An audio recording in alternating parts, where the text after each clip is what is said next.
I don't know if you can hear that. That is a completely cooked hard drive.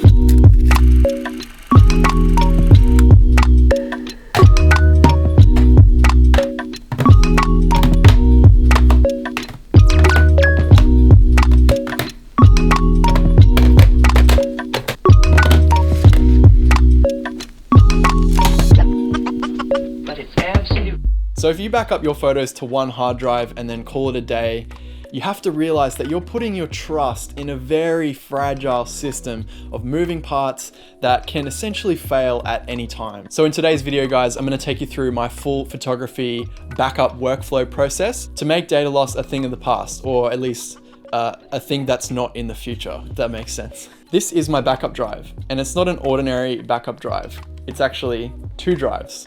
These are identical 2 terabyte hard disks, and they're linked together into what is called a RAID system. RAID stands for Redundant Array of Inexpensive Disks. Redundancy is just a fancy technology word for backup or failsafe. This isn't really that important to go into, but there's all kinds of different RAID systems. There's RAID 0, RAID 1, RAID 2, 3, 10. They all just give you different levels of redundancy and speed depending on what you need. These drives are configured into RAID 1, which means when I plug them both at the same time into my MacBook, they only show up as one drive. And what happens is when I drag photos onto this hard drive, it's going to copy those photos automatically to both drives, effectively giving me an instant backup. At any time, if one of these drives were to fail, it means I've got a backup. In my opinion, this is way easier than just having 2 separate drives and then having to copy the photos twice to each drive, or using a paid software like Carbon Copy Cloner to make sure that both drives have the same information. The RAID system just does it automatically. It's free to set up and it's super easy. I'll show you guys how to do that now. I know there'll be some people out there who already have a RAID backup solution,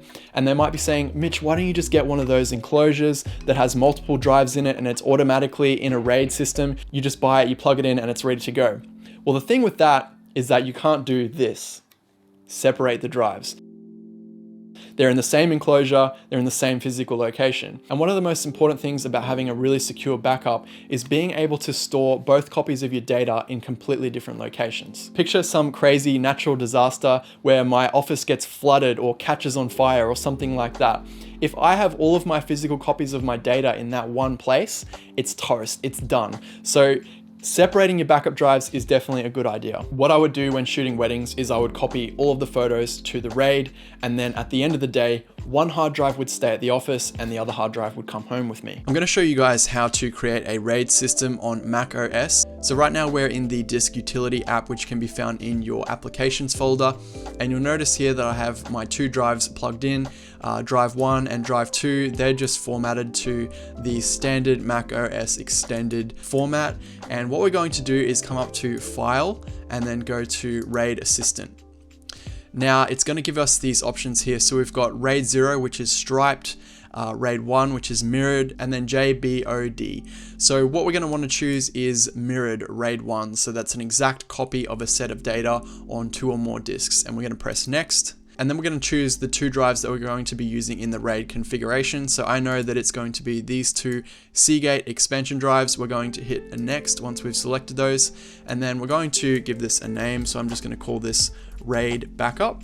And the format I'm just going to leave as Mac OS Extended. You can use APFS if you like as well. And the chunk size, this kind of depends on what kind of files you're going to be storing. So the smaller the files, the smaller the chunk size you're going to want to go for. We're going to be using a mixture of photo files and video files. So I'm going to go somewhere in the middle. I'm going to select 64K. And then we're just going to hit next and create. Now that our RAID has been created, we've got this time machine pop-up that comes up automatically every time you plug in a new disk. I'm just going to select don't use and then hit done. Okay, so now you can see we've got our RAID set here, and we've got the drive showing up. It's 2 drives showing up as 1 drive, and then when we go back into our Finder, we can see here that both drives have showed up as 1 drive, and we've also got 2 terabyte available on the volume.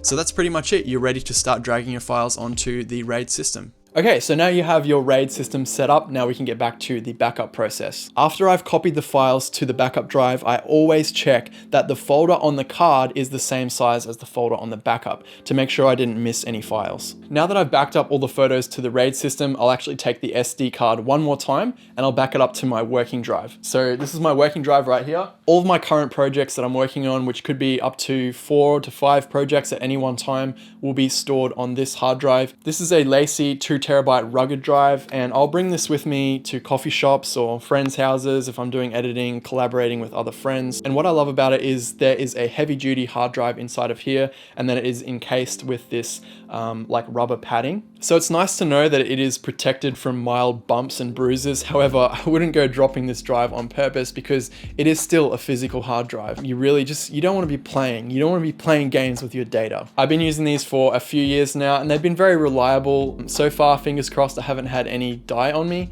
but luckily we've got our backup. So if this does die, it's not a big deal. And I do make sure I do replace these every 12 to 18 months. From there, I'll pretty much go and edit my photos and complete the project. I will export the JPEGs from the shoot to my working drive, and then I will also upload a copy of those to Dropbox, which I usually use to deliver the images to the client. I have a paid Dropbox account, so I have 2 TB of storage, which is just fine, plenty of space for medium-sized JPEGs. And then I'll delete the entire folder of raw images from my working drive to make space for the next project. Once the RAID system is full, I'll archive those drives and buy 2 more and start the process all over again. Just before we wrap up, guys, I thought I'd jump back in here and show you one additional technique that you can use to save a ton of hard drive space after your projects have been delivered. So after your client has their images, it's been a few months or even a few years, and you know that they're not going to ask for any changes, but you do want to hang on to the raw files just in case. You can actually compress these raw files down in order to save a ton of space on your hard drives and ultimately save money in the process. So what we're going to be doing is actually converting these original raw files to DNG files. DNG stands for digital negative, and just think of it as Adobe's standard issue raw file.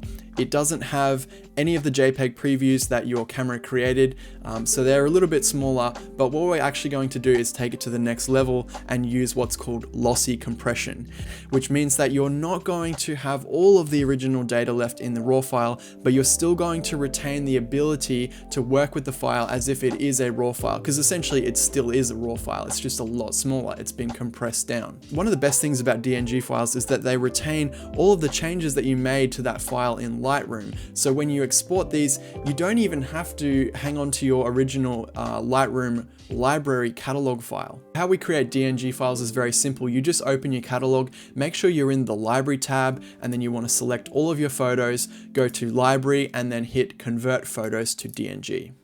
Now, in this section here, we want to tick only convert raw files. We want to make sure the file extension is DNG. We want to choose the most up-to-date camera raw, so 11.2 and later. We don't want a JPEG preview.